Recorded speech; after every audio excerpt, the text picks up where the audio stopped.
¿Por qué necesitamos creer en Cristo? Esta es una pregunta que cada creyente, verdadero creyente, debería de poder responder.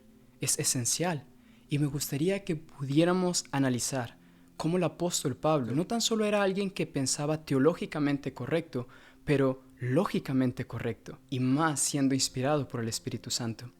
Miremos juntos en Romanos capítulo 1, versículo 16 en adelante, dice la clave. Lean conmigo. Porque no me avergüenzo del Evangelio, pues es el poder de Dios para salvación de todo aquel que cree, del judío primeramente y también del griego. Porque en el Evangelio la justicia de Dios se revela por fe y para fe, como está escrito, mas el justo por la fe vivirá. Y ustedes se preguntarán, Alex, ¿qué tratas de decir? ¿Qué tiene que ver eso con creer en Cristo como algo que necesitamos? Por lo siguiente, Pablo está diciendo que el Evangelio es el poder de Dios para salvación a todo aquel que cree, no importa de qué nación provenga ni en qué condición se encuentre, es decir, si es alguien que tiene un estatus rico, pobre, lo que sea considerado de la nación judía o sea considerado alguien no judío. Pablo dice, el Evangelio es el poder de Dios para salvación. Y alguien en el argumento de Pablo le dice, Pablo, ¿y por qué tengo que creer en ese Evangelio de Cristo? ¿En tu Cristo? Pablo dice, sigamos leyendo, versículo 18.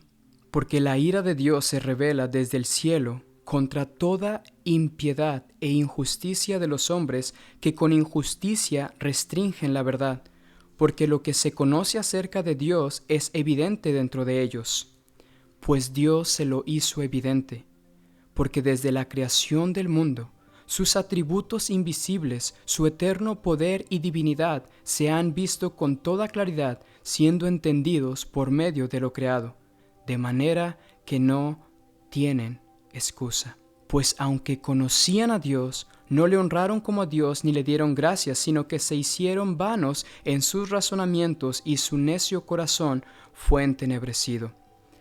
Pablo responde el argumento, tú necesitas a Cristo, porque la ira de Dios se revela desde el cielo contra toda obra de nosotros que es pecaminosa, es decir, todas las veces que hemos ofendido a Dios, nacimos en pecado. La Biblia dice eso en Salmos, capítulo 51. La Biblia enseña que nosotros todos somos pecadores, Romanos capítulo 3, 23.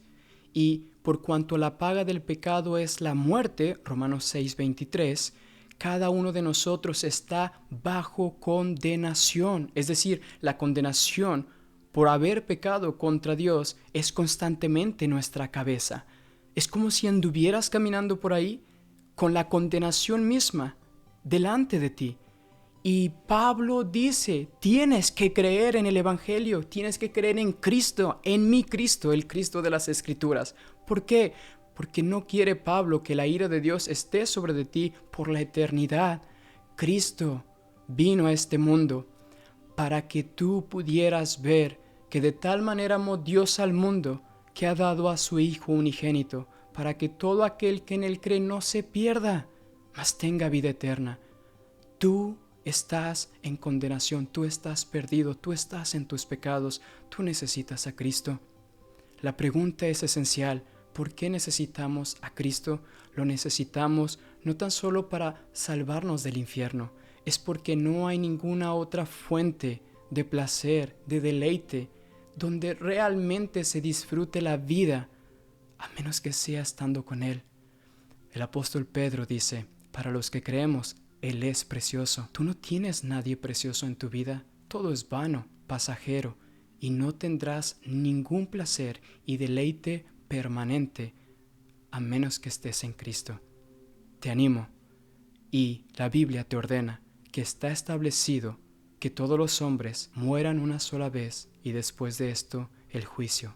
¿Qué harás con tu vida? Cree en el Señor Jesucristo y serás salvo.